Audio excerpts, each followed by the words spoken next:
So hello everyone and a very good evening to all of you. Welcome back once again to the session of Indian Polity.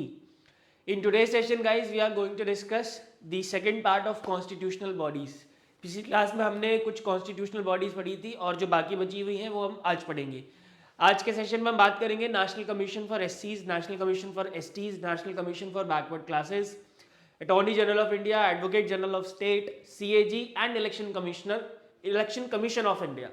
तो ये कुछ 5-6 constitutional bodies हैं, इनके बारे में आज हम बात करेंगे. एंड रिमेंबर इन ये जो टॉपिक है कॉन्स्टिट्यूशनल बॉडीज, इसमें से एग्जाम में कई बार क्वेश्चन आते रहे हैं.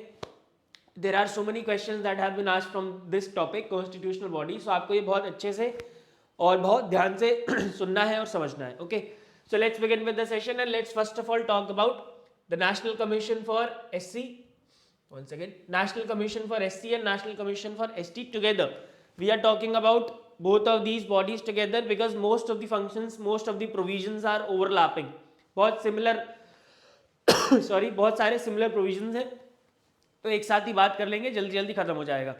फर्स्ट ऑफ ऑल अगर हम बात करें इसके इवोल्यूशन की, तो under article number 338, article number 338 याद रखना, constitution provided a special officer for SC and ST. Constitution provided for a special officer for SCs and ST. क्यों, किस लिए? To investigate all the matters related to constitutional safeguards of SCs and ST. That means in the original constitution the National Commission for SCs and National Commission of STs were not there. ये दोनों ही commission original constitution में नहीं थे. What was mentioned in original constitution? It was article number 338 and under that article a special officer for SCs and STs should be there, and that officer will investigate all the matters related to the constitutional safeguards of SCs and STs. But later through 65th Amendment Act of 1990, 65th Amendment Act of 1990, जितने भी important amendments हैं याद रखने हैं, कई बार exam में question पूछा जा चुका है अमेंडमेंट से और इन फ्यूचर भी डेफिनेटली पूछा जाएगा, there is no doubt. So through 65th amendment act of 1990 national commission for एससीज एंड एसटीज, ठीक है, एक ही बॉडी, नेशनल कमीशन फॉर एससीज and STs was established in place of special officer for एससीज and ST. So now in the year 1990 through 65th amendment act, do remember this, one commission both for एससीज and ST, एक ही commission बनाया गया था दोनों के लिए, एससीज के लिए और एसटीज के लिए, नेशनल कमीशन फॉर एससीज and STs. But through 89th amendment act of 2003, 89th amendment act of 2003, this single commission which was National Commission for SCs and STs, it was bifurcated into two, and two independent commissions for SCs and STs were established through 89th Amendment Act of 2003, and a new article was also inserted. The National Commission for SCs, all the provisions are mentioned in article number 338, while for the National Commission for STs a new article was inserted, that was article number 338. कौन सा article था? 338A, 338A. So याद रखेंगे article 338 अभी भी बना हुआ है. In that all the provisions with respect to National Commission for SCs are there. लेकिन एक नया आर्टिकल डाला 338 through 89th amendment act of 2003, and all the provisions related to national commission for STs are mentioned in this article. ठीक है, now let's move ahead, let's talk about other provisions. So if I talk about composition and appointment of both the commissions, दोनों को एक साथ साथ लेके चलेंगे, बिल्कुल सेम है, कुछ भी डिफरेंस नहीं है. दोनों में चेयरपर्सन होते हैं, वाइस चेयरपर्सन और 3 मेंबर्स, मैक्सिमम 3 मेंबर्स हो सकते हैं. This is the maximum number of member the National Commission for SC and National Commission for ST can have: chairperson, vice chairperson and 3 members. Same, all the members, chairperson and vice persons are appointed by the President of India. Similar here, appointed by the President of India, there is no difference, and the conditions of service and tenure of office are determined by the President, and very similar here. ठीक है, यहाँ पे same है, बिल्कुल same provisions है with respect to composition and appointment. ठीक है, now इसको याद रखने का बड़ा सिंपल तरीका है. नेशनल कमीशन है तो of course and constitutional body है, so of course the appointment must be done by the President. ठीक है, तो ठीक है, ये तो बहुत ही आसान हो गया, तो appointed by the president, and दोनों में ही एक चेयरपर्सन है, वाइस चेयरपर्सन और मैक्सिमम 3 मेंबर्स हो सकते हैं. Currently, who is the chairperson of NCSC, National Commission for SC के है Mr. Vijay Sapla. Vijay Sapla is the current chairperson of National Commission for SC, and for National Commission for ST is Mr. Harsh Chauhan. Harsh Chauhan is the current chairperson of National Commission for ST. ठीक है. So this is regarding composition and appointment. Let's move ahead to the functions. Now दोनों के functions भी same है. National commission for SC और National commission for ST. In fact जब हम backward classes वाला कमीशन पढ़ेंगे उसमें भी आपको दिखेगा सेम फंक्शंस है, सेम वर्डिंग्स यूज हुई हैं कॉन्स्टिट्यूशन में. So number 1 function is to investigate and monitor all the matters related to constitutional safeguards of the schedule caste people. जितने भी शेड्यूल कास्ट लोग हैं उनके जो भी कॉन्स्टिट्यूशनल सेफगार्ड्स हैं उनको इन्वेस्टिगेट करना, उनको मॉनिटर करना. Number 1. Number 2, to inquire into specific complaints with respect to the deprivation of rights of the scheduled caste people. ठीक है, अगर कहीं पे भी कोई deprivation of rights हो रहा है तो उसको इंक्वायर करना और फिर उसको आगे रिपोर्ट करना. Then to participate and advise on the planning process of socio-economic development of the SCs. So आप ना keywords याद रखना, keywords याद रखोगे तो सारी चीज़ें अपने आप ही याद हो जाएंगी.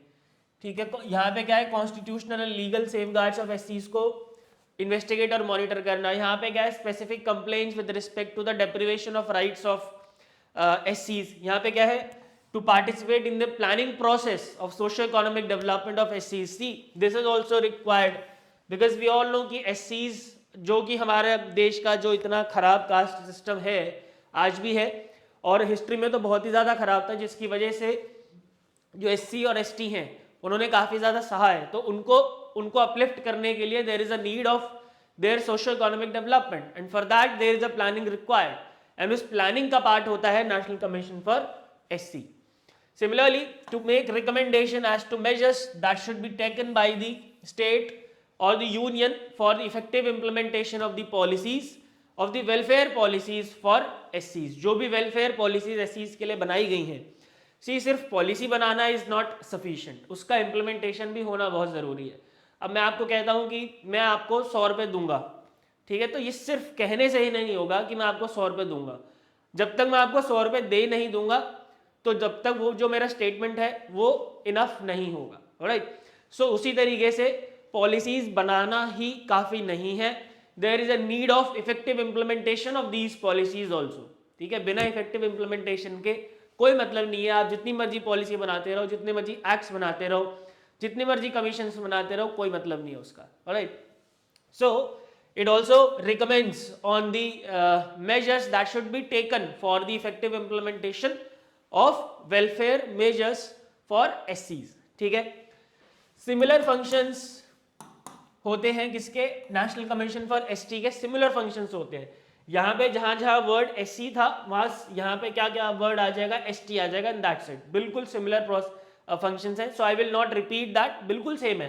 देखो, to investigate and monitor all matters related to constitutional legal safeguards of STs, specific complaints, planning process, recommendation that should be taken by the state for effective implementation of policies for STs. ठीक है, तो बिल्कुल same है. So let's not repeat this. आगे चलते हैं. 1 second. Powers of commission पे. अब दोनों ही कमीशंस की सेम, अगेन पावर्स भी सिमिलर है, कोई बहुत ज्यादा डिफरेंस नहीं है. नाउ एक बार याद रखना, ये वाला क्वेश्चन कई बार पेपर में पूछा जा चुका और आ गया तो फंस जाओगे. ठीक है, कि whether National commission for SC और National commission for ST can in any case act as a civil court. क्या वो कभी सिविल कोर्ट की तरह एक्ट कर सकते हैं? So in that case the answer would be yes. In which cases, See, they have certain powers. उनके पास कुछ ऐसी पावर्स हैं जो कि उनको सिविल कोर्ट का दर्जा देती हैं. और वो क्या क्या है? Summoning and enforcing the attendance of any person from any part of India. मतलब नेशनल कमीशन फॉर एससी या फिर नेशनल कमीशन फॉर एसटी दोनों ही किसी भी पर्सन को समन करके बुला सकती हैं कि आप आओ. लेट्स से कि कोई एट्रोसिटी हुई अगेंस्ट एनी एससी पर्सन, ठीक है, एंड एक किसी एक्स पर्सन के ऊपर एलिगेशन लगा. ठीक है, this is an SC person, let's say this is an SC person A, and इस एक्स ने इनके साथ एट्रोसिटी की कोई और इस एक्स के ऊपर एलिगेशन है basically. So the national commission for ST can summon this person x. अब ये चाहे कहीं पे भी रहता हो, उनको उनके पास नेशनल कमीशन फॉर एससी के पास प्रेजेंट होना पड़ेगा, ठीक है। Then requiring the discovery and production of any documents, और अगर मान लो कि नेशनल कमीशन फॉर एससी ने एक्स से बोला that you have to present certain documents, then X has to present those documents, ठीक है। Receiving evidence on affidavits, requisitioning any public record or copy from any court or office, and issuing summons for the examination of witnesses and documents.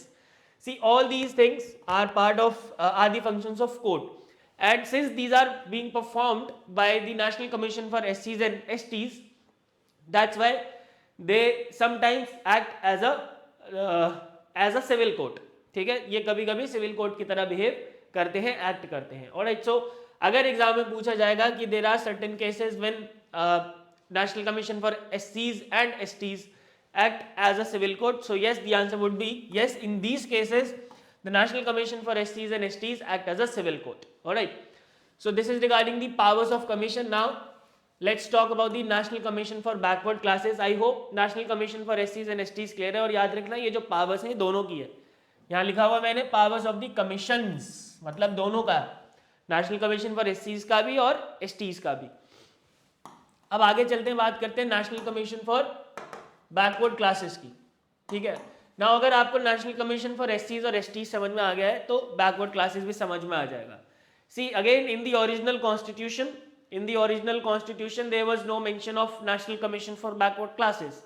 After the Mandal Commission case, एक Mandal Commission case हुआ था 1992 में, Mandal Commission case judgement 1992, Supreme Court directed the central government that there should be a national commission for backward classes, and the parliament, the central government should form a statutory body, मतलब एक act पास कराओ parliament का, and let's constitute a national commission for backward class.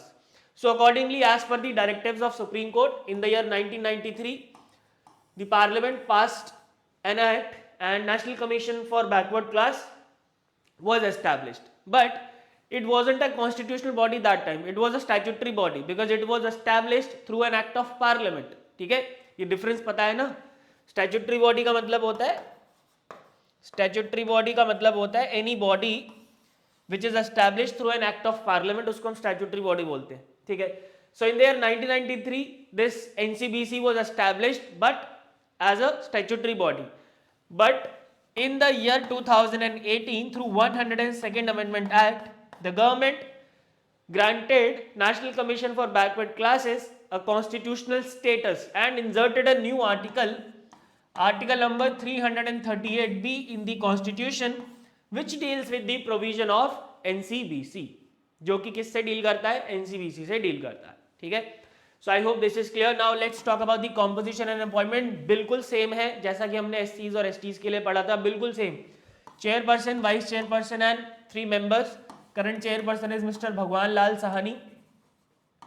Bhagwan Lal Sahani is the current chairperson.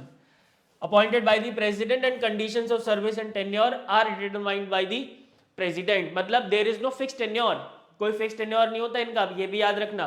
मान लो exam में question में option given है कि इज देयर एनी फिक्स, कि लेट्स से कि ऑप्शन आ गया कि the chairman of national commission for backward classes और एससी और एसटी सब में, तीनों में is appointed for a period of 4 years. So that option will be incorrect. Why? Because there is no fix tenure mentioned in the constitution. The conditions of service and tenure are determined by the president only, ठीक है। Moving ahead to the functions. Now functions भी same है, बिल्कुल same है। देखो भैया, to investigate and monitor all matters related to constitutional legal safeguards of socially and educationally backward classes. बस एससीज वहां पे क्या लिखा था, एससीज, दूसरे में एसटीज, यहाँ पे क्या आ गया, socially and educationally backward classes. That's it, and all the 4 points are absolutely same, कुछ भी डिफरेंस नहीं है. So the functions are same, and in fact the powers are also same. Summoning, it also acts as a civil court in various matters, particularly in summoning and enforcing the attendance of any person from any part of India, requiring the discovery and production of any document, receiving evidence on affidavits, and requisitioning any public record or copy from any court or office. So powers भी बिल्कुल same है. Now 3 commission को समझने के लिए आपको केवल एक ही कमीशन को समझना है, दैट्स इट। अगर आपको एक कमीशन समझ में आ गया तो तीनों समझ में आ गए, ठीक है। तीनों में कोई डिफरेंस नहीं है, बस आर्टिकल्स का डिफरेंस है। नेशनल कमीशन फॉर एससीज article number 338, National commission for STs 338A, National commission for Backward Class 338B, और तीनों में से कोई भी ओरिजिनल कॉन्स्टिट्यूशन में मेंशन नहीं था, ठीक है। Please remember this, National commission for एससीज and STs were bifurcated through 89th amendment and this was formed through 102nd amendment act of 2018, ठीक है। So I hope this is clear. Let's move ahead without wasting any time and now let's talk about the Attorney General of India and Advocate General of State. See, article number 76 provides for the office of the Attorney General of India, and article number 165 provides for the office of the Advocate General of State in a state. He is the highest law officer of country. AGI is the highest law officer of country, मतलब India का सबसे बड़ा law officer है। AGS advocate general of state क्या होता है? Highest law officer in a state, highest law officer, highest कह लो, top most कह लो, जो भी कह लो, हाईएस्ट रैंक्ड लॉ ऑफिसर कह लो, ठीक है, थोड़ा सा इंग्लिश का है बस वो। Highest ranked law officer in a state, जिस भी स्टेट का एजीएस है, एडवोकेट जनरल ऑफ स्टेट है, वहां का वो सबसे बड़ा लॉ ऑफिसर होता है। This is article number 76, this is article number 165, ठीक है। तो अब इसमें भी बहुत सारी जो प्रोविजंस हैं वो सिमिलर है और हम डिफरेंशिएट करके चीजों को समझ सकते हैं। So AGI, since it is a constitutional body at the national level, so it must be appointed by the president. Very simple to understand. And this is a constitutional body at state. So this must be appointed by governor of that state. Very simple. He must be, now qualifications, let's talk about the qualification. AGI, for becoming an AGI, Attorney General of India, the person must be qualified to become जज of Supreme Court. Supreme Court के जज के बराबर की qualification होनी चाहिए। Now what are the qualifications of becoming a जज of Supreme Court? That we will discuss when we will discuss about the judicial system, ठीक है, वो नेक्स्ट वीक हम पढ़ेंगे। तो अभी हम डिटेल में नहीं जाते हैं, अभी सिर्फ just remember that to become Attorney general of India the person must be qualified to become a जज of Supreme Court. Similarly in case of attorney General state क्या होगा? That person must be qualified to become the judge of the high court, ठीक है जी, बहुत simple है। Alright, the term is not fixed, दोनों की ही term fix नहीं है, 4 साल 5 साल 6 साल 65 years 62 years 70 years, there is no fixed term, ठीक है। मतलब the Attorney General of India works on the pleasure of President, which is of course the pleasure of Parliament, and Attorney General of State works on the pleasure of governor, which is of course a pleasure of that state's legislative assembly, ठीक है जी। There is no ground of removal mentioned in the constitution, कोई ground of removal भी mention नहीं है, कि मतलब जैसे sorry जब हम आगे चलेंगे CAG के बारे में देखेंगे तो वहां पे हम देखते हैं कि there is a ground of removal, but यहाँ पे there is no ground of removal mentioned in the constitution in both the cases, AGI AGS दोनों के लिए। He can file resignation to the president while an AGS can file resignation to the governor of that state, very simple, and the remunerations are determined by the president, and here the remunerations are determined by the governor of that state.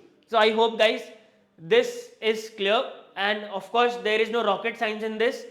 यहाँ पे दो बातें बहुत important है याद रखने के लिए जो एग्जाम में पूछी जा सकती हैं।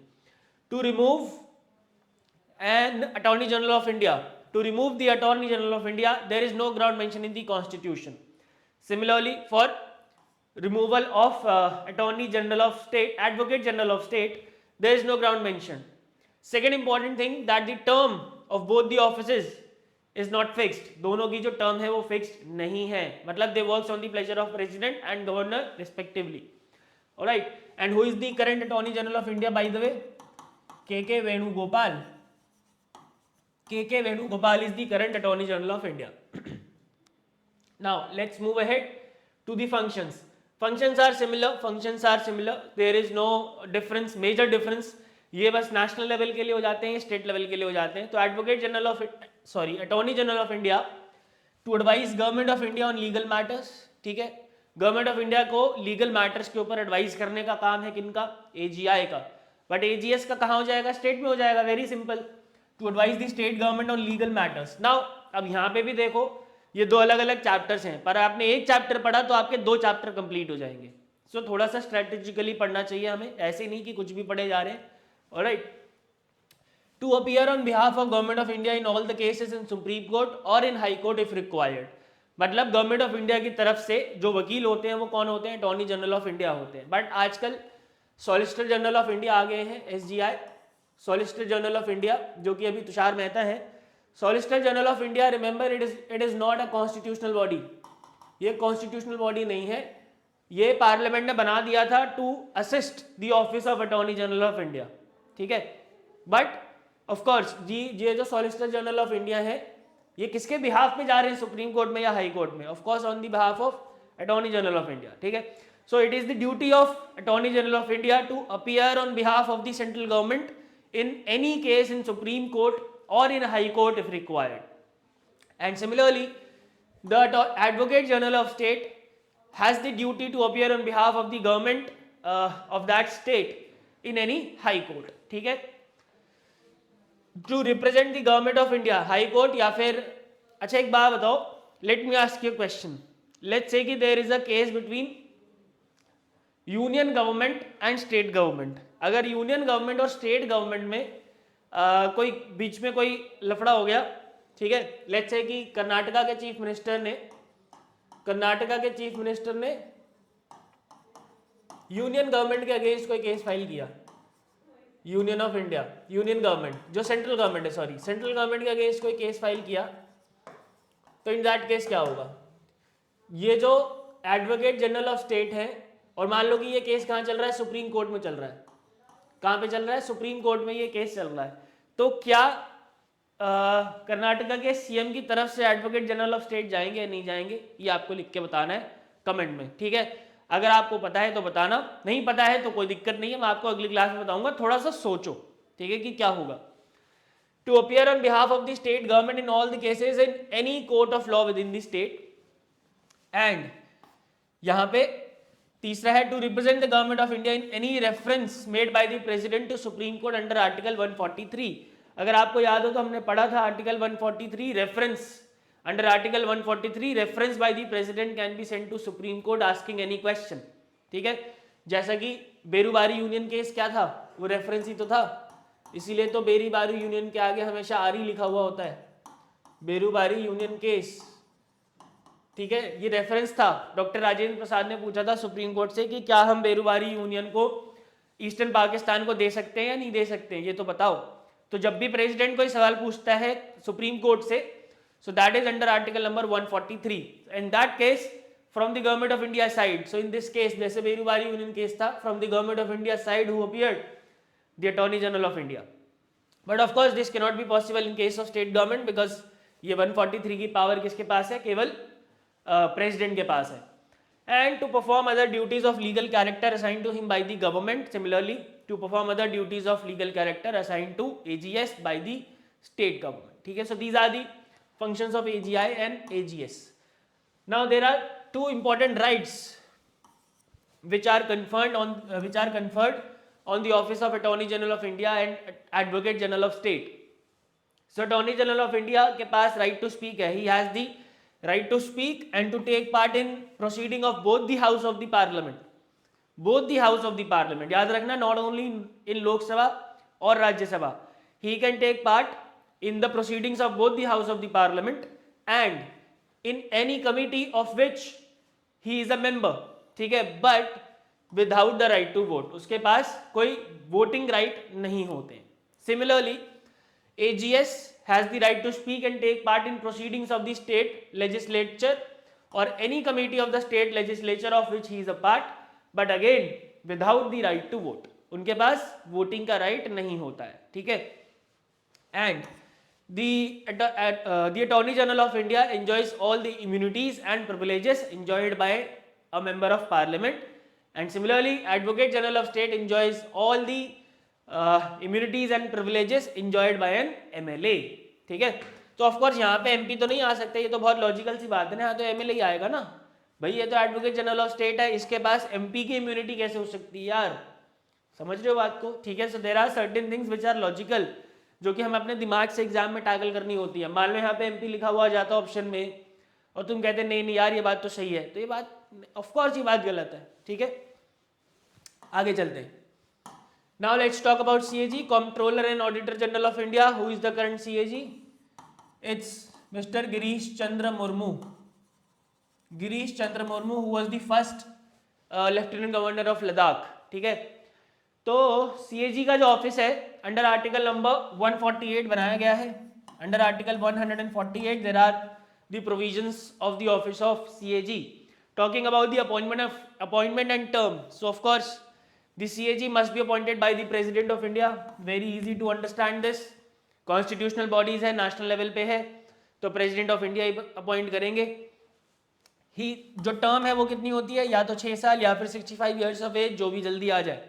ठीक है, रिजाइग्नेशन किसको मिलता है? प्रेसिडेंट को दिया जा सकता है। And he can be removed on the same grounds and manner as a judge of the Supreme Court. Very important point, very very important point, कि CAG can be removed on the same ground and manner as a judge of Supreme Court. जिस तरीके से supreme Court के जज को remove किया जाता है, ठीक उसी तरीके से CAG को भी रिमूव किया जाएगा अगर करना है तो। ठीक है, ये याद रखना। Now what are the grounds and manner in which through which a judge of Supreme Court is removed, वो हम अगेन बात करेंगे तब जब हम जुडिशियल सिस्टम पढ़ेंगे। ठीक है, and judicial system most probably next week में नंबर आ जाएगा उसका। So these are the 4 important points which you have to remember regarding the appointment in term under article number 148। यहाँ पे आपको आई थिंक दिख नहीं रहा होगा, तो this is appointment and term, the heading is appointment and term, बाकी PDF तो है ही आपके पास, उसमें से देख लेना। Moving ahead to the duties and powers. So remember under article number 149, under article number 149 the constitution authorizes the parliament to prescribe the duties and powers of CAG. ठीक है, कॉन्स्टिट्यूशन ने आर्टिकल 149 में ये लिख दिया था कि पार्लियामेंट के पास पावर है कि वो CAG की ड्यूटीज और पावर्स को प्रिस्क्राइब कर सकते हैं।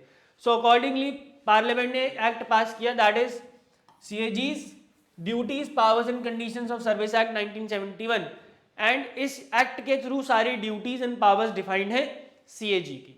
ठीक है, now there are various duties various powers of CAG's, most of the जो केवल इंपॉर्टेंट वाले हैं we will discuss those. Number 1, CAG audits the accounts related to expenditure from the consolidated fund of India, consolidated fund of each state and UTs with a legislative assembly, मतलब Delhi Puducherry and आने वाला Jammu and Kashmir. ठीक है, ये याद रखेंगे। Consolidated fund of India, consolidated fund of each state and consolidated fund of each UT with legislative assembly, इन सभी का जो एक्सपेंडिचर होता है उसका ऑडिट करना। नाउ अब एक बात यहाँ पे याद रखना, there is no such office at state level. State level पे इस तरीके का कोई ऑफिस नहीं है। दैट मीन्स स्टेट्स के भी जो अकाउंट होंगे वो सारे के सारे कौन ऑडिट करता है? CAG ही ऑडिट करता है at the national level. Alright, there is no such office at state level. Now number 2, he audits all expenditure from the contingency fund of India and public account of India. ठीक है, contingency fund of India and public account of India. ठीक है, तो अगर state level पे कोई office नहीं है इस तरीके का, that means he also audits the contingency fund of state and public account of each state. Her state का कंटिजेंसी फंड, हर स्टेट का पब्लिक अकाउंट का ऑडिट करने का काम भी CAG का होता है। Moving ahead, he audits all trading, manufacturing, profit and loss accounts, balance sheets and other subsidiary accounts kept by any department of the central government and the state governments. Then he audits the receipts and expenditures of all the bodies, authorities, or all the bodies and authorities financed from the central government or the state government. He audits the accounts of any authority when requested by the president or governor. ठीक है, पंचायत और municipal bodies का भी वो कर सकता है when governor of that state sends a request to CAG कि साहब हमारे इस वाले पंचायत का जो हमारे पंचायती राज है उसका भी ऑडिट कर दो मालिक, तो वो कर देते हैं। and he advises the president with regard to prescription of the form in which the accounts of the center and state shall be kept, and this is with respect to the provisions of article number 150. याद रखना, ठीक है, article number 150 मतलब किस form में accounts को रखना है, प्रेसिडेंट को एडवाइस देने का काम किसका होएगा, सीएजी का होएगा, with respect to the provisions of article number 150. फिर 151 में, आर्टिकल 151 में CAG submits its audit report relating to the accounts of center to the President of India, who placed them before both the houses of the Parliament. ठीक है, this is article number 151, and in article number 151 state वाला भी mention है that the audit reports of account of a state is submitted to the governor of that state, and the governor of that state submit that report in front of the state legislative assembly. article number 151 याद रखना, ठीक है. And article number 279 की तो मैं क्या ही कहूँ, बहुत बार एग्जाम में क्वेश्चन आ चुका है. He certifies the net proceeds of any tax और ड्यूटी. नेट प्रोसीड्स जो होंगे टैक्स और ड्यूटीज के, उसको सर्टिफाई करना का काम किसका है, सीएजी का. And his certification is final. CAG की सर्टिफिकेशन फाइनल है, जो इन्होंने कह दिया वही होगा, ठीक है. उसके बाद फिर उसमें कोई भी चेंजेस नहीं हो सकते नेट प्रोसीड्स ऑफ टैक्सेस के ऊपर. ऑलराइट, आगे चलते हैं. कुछ ये 3 रिपोर्ट्स हैं, ये एग्जाम में डायरेक्टली पूछा जा सकता है कि इनमें से कौन कौन सी report is filed by CAG to the President और not filed by the CAG to the President. So remember these are the 3 reports which are submitted by CAG to the president of India. Number 1, audit report on appropriation accounts, audit report on finance accounts and audit report on public undertakings. Very easy to remember, बहुत simple है यार. Appropriation accounts, finance account, public undertakings, that's it, ठीक है. Now there are certain independence which are provided to the office of CAG, like there is a security of tenure, ठीक है, 6 साल या 65 years, अभी हमने पढ़ा. मतलब he does not hold the office during the pleasure of president. Number 2, CAG is not eligible for further appointment in any office under the government of India or the government of state. इसलिए आपने राजीव महर्षि जो इससे पहले वाले CA थे उनको आजकल कहीं भी नहीं देखा होगा, because he is not eligible for any employment under government of India or government of state. Service conditions cannot be varied to his disadvantage. Of course, after his appointment, his or her appointment, conditions of service and tenure cannot be varied to his disadvantage. It can be varied, but it cannot be varied to his disadvantage. Now, अब यहाँ पे difference है, यहीं फंस जाते हैं हम. मान लो एग्जाम में सिर्फ ये लाइन लिखी आई कि the security, the service conditions and tenure can be varied, ठीक है. और दूसरी लाइन है the service condition and tenure cannot be varied to his disadvantage. क्या इन दोनों बातों में कुछ डिफरेंस है? ऑफ कोर्स है. अब कैन बी वेरिड लिखा आ गया तो आपके दिमाग में आएगा नहीं यार हमने तो कैनॉट भी पढ़ा था. Cannot be varied to his disadvantage. Of course parliament can change the service condition, but after his appointment cannot be changed to his disadvantage. बहुत छोटी छोटी डिफरेंस होते हैं इंडियन पॉलिटी में और वही फंसाते हैं हमें. Administrative expenses are charged on consolidated fund of India, which means the administrative expenses of the office of CAG are not subjected to the vote of parliament. ठीक है, ऐसा नहीं है कि पार्लियामेंट इतना बोलेगा तो इतना ही मिलेगा, नहीं. All the administrative expenses are charged on CFI, that is consolidated fund of India. All right. आगे चलते हैं. लास्ट बॉडी है इलेक्शन कमीशन ऑफ इंडिया. ये बहुत आसान है, अगर अभी तक सारी चीज समझ में आ गई हैं तो ये भी आ जाएगा. This is not again I will say it is not a rocket science. Under article number 324 the constitution of India provides for the office of election commission of India. And चलो आगे बात करेंगे. Currently there is 1 chief election commissioner and 2 election commissioners. 1 CEC and 2 ECs are there. Who is CEC? Sushil Chandra. Sushil Chandra is the current CEC and there are 2 election commissioners. एक तो है राजीव कुमार और दूसरे हैं हमारे अनूप चंद्र पांडे. ठीक है. Now the chief election commissioner and the election commissioners, all of them are appointed by the president. ठीक है, are appointed by the president and they hold the office for a period of 6 years or till they attain the age of 65 years, whichever is earlier. दोनों में से जो भी जल्दी आएगा, which means they have a security of tenure. They does not hold their office during the pleasure of the president. ठीक है. The salaries, allowances and perquisites are similar to that of a judge of Supreme Court. ठीक है, वो हम supreme court में पढ़ेंगे कि क्या है. And they can resign any time and can also be removed before the expiry of the term on the same grounds and manner as the judge of a Supreme Court. And they can of course file their resignation to the president only. ठीक है, president को देंगे, governor को तो नहीं देंगे ना, क्योंकि ये स्टेट लेवल की बॉडी थोड़ी है, नेशनल लेवल की बॉडी है. ठीक है, तो they can resign, they can file their resignation anytime to the president of course, and they can be removed anytime before the expiry of the term, but on the same grounds and manner as the judge of a Supreme Court. ठीक है, आगे चलते हैं. So these are the appointment terms and qualifications. Now let's talk about the composition. अब composition अभी हमें पढ़ा, currently there is 1 CEC and 2 ECs. ठीक है, बट पहले ऐसा नहीं था. जब ये शुरू हुआ था और शुरू होने के 15 अक्टूबर 1989 तक till 15th October 1989, sorry not 59, 89, commission worked as a single member body and consisted of only the chief election commissioner. ठीक है, but on 16th October 1989, on account of lowering of age from 21 to 18, see हमारे देश में पहले 1989 से पहले जो voting age थी that was 21, but through 61st amendment act it was reduced to 18. ठीक है, and on account of this, क्योंकि वर्कलोड ज्यादा आ गया था, so 2 election commissioners were appointed on 16th October 1989 by the president of India. But इन दोनों post को खत्म कर दिया गया इन 1990 में, फिर हटा दिया गया.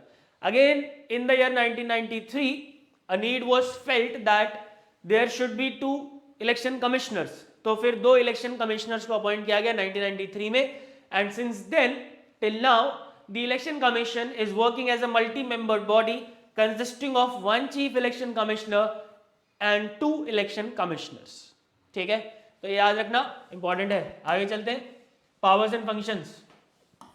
पावर्स एंड फंक्शंस की बात कर लेते हैं. देखो इसमें भी अगेन सारी चीजें याद रखने की जरूरत नहीं है, पावर्स एंड फंक्शन से डायरेक्ट क्वेश्चन आता नहीं है, but yes you should know.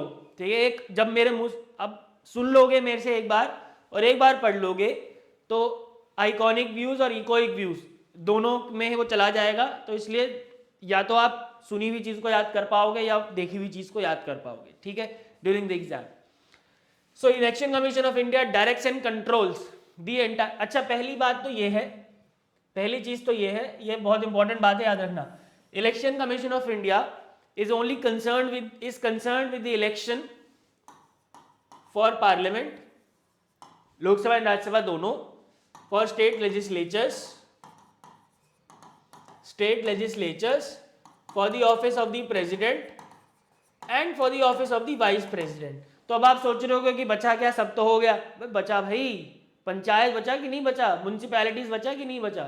ठीक है ना, तो पंचायत और म्युनिसिपैलिटीज के जो इलेक्शंस होते हैं, पंचायत और म्युनिसिपैलिटीज के इलेक्शंस होते हैं, उसके लिए होता है state election commissioner, state election commission होता है उसके लिए. ठीक है, वो इलेक्शन कमीशन ऑफ इंडिया का काम नहीं है, ये याद रखना. अब बहुत बेसिक क्वेश्चन है पर कई बार पूछा जा चुका है. अब आ जाओ पावर्स एंड फंक्शंस पे. So election commission of India directs and controls the entire process of election to the parliament, to the state legislatures and to the office of president and vice president. सारी चीजें, election की date announce करना, parties को symbols देना, parties को regional party, state party, national party का status देना, party से सिंबल छीनना, पार्टीज के सिंबल होल्ड करना, model code of conduct decide करना, कितना खर्चा कोई पार्टी कर सकती है ये डिसाइड करना, इलेक्शन के डेट्स डिसाइड करना, इलेक्शन के लिए जो इलेक्टोरल लिस्ट होती है वो देना, जो इलेक्ट्रॉनिक फोटो आइडेंटिटी कार्ड है जिससे हम पहचान पत्र, जिससे हम जाके वोट देते हैं, वो देना. ये सारा काम किसका होता है, इलेक्शन कमीशन ऑफ इंडिया का होता है. ठीक है, so in certain cases is also act as a quasi judicial body. Quasi judicial body की तरह भी ये काम करता है, आगे पढ़ेंगे, don't worry.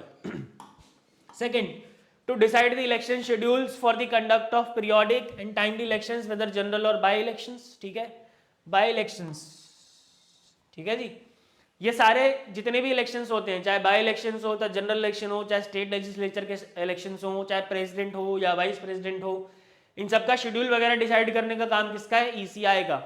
Then it prepares electoral roll, issues electronic photo identity card, ये भी किसका काम है, ईसीआई का। अब नाउ ऑफ कोर्स अब तुम सोचोगे कि नहीं हम तो अपने बगल के ऑफिस से जाके बना के आए थे जी, यार that office works under the ECI ना। अब सुशील चंद्र खुद बैठ के तुम्हें स्टैंप लगा के थोड़ी देंगे कि ये लो जाओ पहचान पत्र और जाओ वोट डाल दो। भाई जो आपके घर के पास ऑफिस है which is issuing this electronic photo identity card, that office is also under the ECI ना, समझ रहे बात को। So that's why we will say that this function is of ECI only. It decides on the location of polling stations, assignment of voters to the polling station, location of counting centers etc, सारी चीजें basically. It grants recognition to political parties. See, there are certain parties which are national parties, certain parties which are state parties, certain parties which are regional parties. So कोई party national party है या state party है, ये बताना किसका काम है, ये बताना काम है इलेक्शन कमीशन ऑफ इंडिया का, ठीक है। एंड इलेक्शन सिंबल्स भी देते हैं ये to them along with the settling disputes related to it. अब देखो यहाँ पे डिस्प्यूट सेटलमेंट का काम भी होता है। In certain case whenever there is a conflict between, let's say there are two parties जिनके बीच में इलेक्शन सिंबल को लेके कॉन्फ्लिक्ट हो गया। अभी अभी हुआ था, अगर आपने सुना हो, चिराग पासवान और उनके चचा पशुपति पारस दोनों के बीच में कंट्रोवर्सी हुई थी। उनकी पार्टी है लोक जनशक्ति पार्टी थी, रामविलास पासवान की डेथ हुई, चिराग पासवान जो लोक जनशक्ति पार्टी है उसके 6 एमपी थे लोकसभा में, ठीक है। 5 ने बोला कि नहीं हम इसका चिराग पासवान की लीडरशिप मंजूर नहीं करते हैं, हम करेंगे मंजूर पशुपति पारस की लीडरशिप। तो उन्होंने लोकसभा स्पीकर को बोला कि हाँ ठीक है जी, हमें चिराग पासवान हमारा चीफ नहीं चाहिए, पशुपति पारस हमारे चीफ होंगे, हमारे रिप्रेजेंटेटिव होंगे पार्लियामेंट में। 6 में से 5 ने बोला। अब दोनों के बीच में स्प्लिट हो गया, ठीक है, दोनों के बीच में क्या हो गया, स्प्लिट हो गया। पार्टी तो एक ही थी, लोक जनशक्ति पार्टी एलजेपी, तो और दोनों का एक ही सिंबल था बंगलो, ठीक है। तो अब इलेक्शन कमीशन ने, अब दोनों में क्योंकि डिस्प्यूट हो गया और बाई इलेक्शंस आने वाले थे बिहार में, तो इलेक्शन कमीशन ने दोनों को ही मना कर दिया, दोनों में से तुम में से कोई भी एलजेपी का इलेक्शन सिंबल यूज नहीं करोगे, ना ही पार्टी का नाम यूज करोगे, क्योंकि तुम दोनों अलग अलग कर लोगे और दोनों सामने कॉन्फ्लिक्ट में रहोगे तो गड़बड़ हो सकती है। तो यहाँ पे जो इलेक्शन कमीशन ऑफ इंडिया है वो डिस्प्यूट सेटलमेंट का काम भी करता है। तो फिर फाइनली ये डिस्प्यूट उनके बीच में ये सेटल हुआ कि जो चिराग पासवान है उसकी पार्टी का नाम हुआ लोक जनशक्ति पार्टी ब्रैकेट रामविलास, ठीक है, और उनको इलेक्शन सिंबल मिला हेलीकॉप्टर। और पशुपति पारस को की पार्टी का नाम हो गया राष्ट्रीय लोक जनशक्ति पार्टी और उनको जो इलेक्शन सिंबल मिला दैट इज स्विंग मशीन, ठीक है। तो जो ये कॉन्फ्लिक्ट होते हैं इसको रिजॉल्व कराने का काम भी किसका है, ईसीआई का। And that's why it is it at certain positions, at certain conditions it also works as a quasi judicial body, ठीक है। The commission also has advisory jurisdiction in the matters of post election disqualification of sitting members of parliament and state legislature, मतलब election के बाद अगर कुछ गड़बड़ी होती है तो in that case also election commission of India has a say. It issues the model code of conduct in election for political parties and it sets limit of campaign expenditure, जैसा कि मैंने आपको बताया था, ठीक है। Now there are certain independence, तो जैसा कि हमने पढ़ी लिया था पहले, सिक्योरिटी ऑफ टेन्योर है 6 साल या फिर 65 years of age, service conditions and can not be varied to his disadvantage, ये बहुत सिंपल डिसएडवांटेज सॉरी ये बहुत सिंपल सी बातें हैं। एंड इलेक्शन कमिश्नर और regional election commissioners can not be removed without consulting chief election commissioners, मतलब election commissioner को हटाना है या किसी रीजनल इलेक्शन कमिश्नर को हटाना है तो बिना चीफ इलेक्शन कमिश्नर की एडवाइस के नहीं हो सकता, कंसल्टेशन के नहीं हो सकता, ठीक है। So guys that's it for the session and constitutional bodies are now completed. I hope आप लोगों को सेशन अच्छा लगा होगा and if you guys have enjoyed the session please do hit the like button and subscribe to the channel. I'll see you in the next session on Saturday with a new topic, non-constitutional bodies, और उसमें हम कुछ non-constitutional bodies पढ़ेंगे. Alright, thank you so much for watching. If you have any doubts, you can ask me in the comment section or you can follow me at Mashimanish on Instagram and on Telegram. दोनों के लिए same ID है MASHY, अरे रुको, MASHYMANISH. ठीक है, this is my Instagram and Telegram ID. You can follow me here and you can also ask any doubt here. Alright. So thank you so much. Goodbye. Take care and God bless.